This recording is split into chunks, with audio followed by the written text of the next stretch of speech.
All right, I've said this before, and I'm gonna say it again, and I'm gonna keep saying it until the masses finally understand this.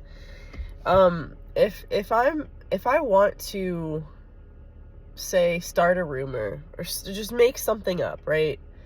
Um, let's say, for example, in my workplace, I want to start a rumor and I want it to get spread quickly, because I know that once something is said at my job, it's going to get spread like wildfire.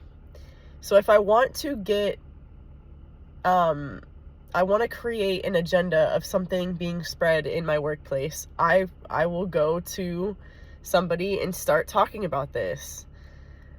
And then what happens is maybe by the end of that shift, everybody knows. Even the place next door may know.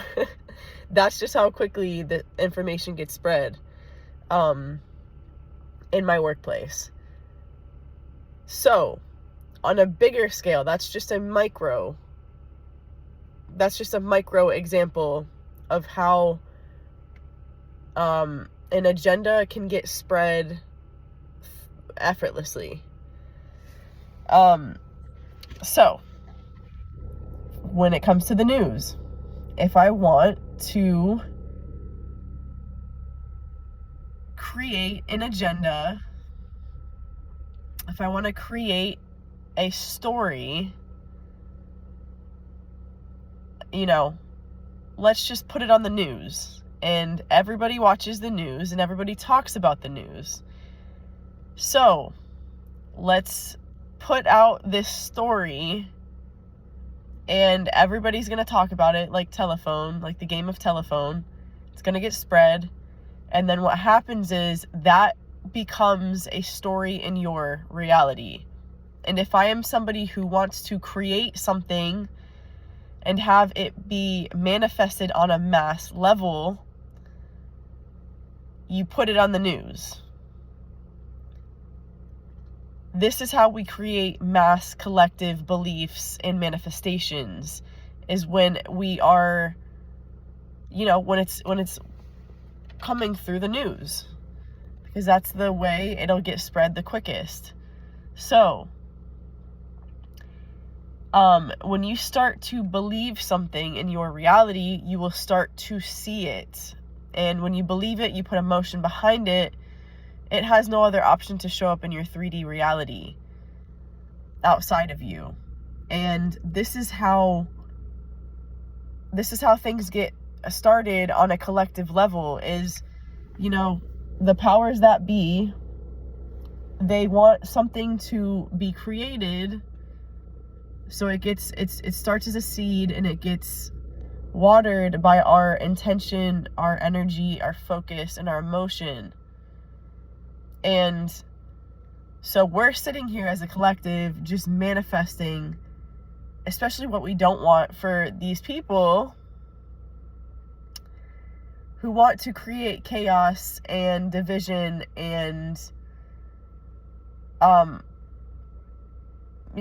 whatever else in our collective field. Okay, so as a collective, I'm talking about a bunch of people, all of us people, the masses. When I say collective, I mean the masses.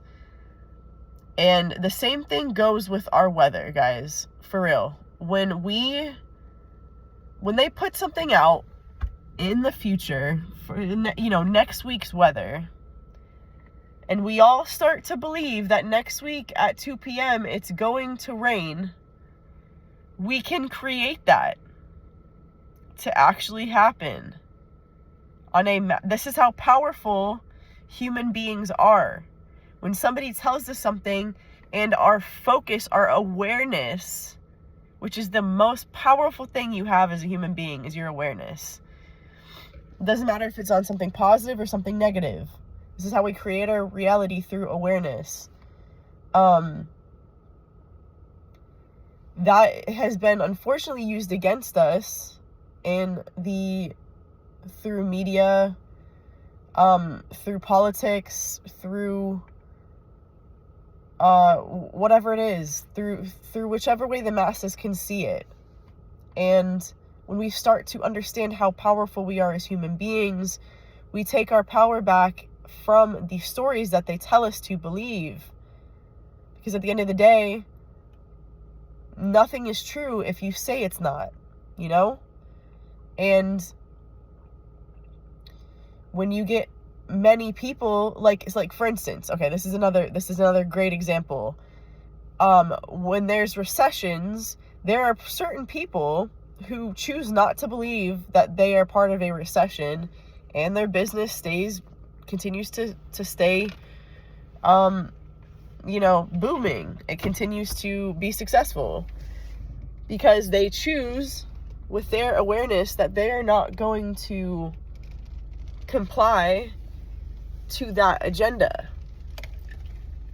Because what happens when the rich get richer, the poor get poorer. And these are all just agendas. These are all just things that we've collective beliefs that we've continued to feed with our awareness. And the conclusion I got to this, the way I got to this as a conclusion was this is what happens on a micro level in my life and in other people's lives that I've heard many manifestation stories about, where we place our awareness, whether we see it as positive or negative, you will get more of that. And the stories that we tell ourselves about our life, you will get more of that. So the same thing goes on a collective level, and there's power in numbers. So there's power in numbers when manifesting something that we want to see or something that we unfortunately don't want to see. We are feeding that with our attention and our awareness. And there have been literal miracle stories where doctors have told somebody that they're going to die in 7 days from a sickness or an illness, and they choose not to place their awareness on that. They choose to place their awareness on, no, I have a cure and I'm going to survive. And what happens? These success stories, these people genuinely survive. They choose not to comply to something outside of them telling them that this is how your life is, blah, blah, blah. They take their power back with their awareness, and they choose differently. And this is how manifestation goes on a micro level and a macro level. So, if this doesn't make any sense to you, click off. If this kind of wakes something up within you, understand that this is how powerful that you are as a human being. And if you don't like something about your life, you can change the focus of your awareness onto something that you want to see instead of something that you don't.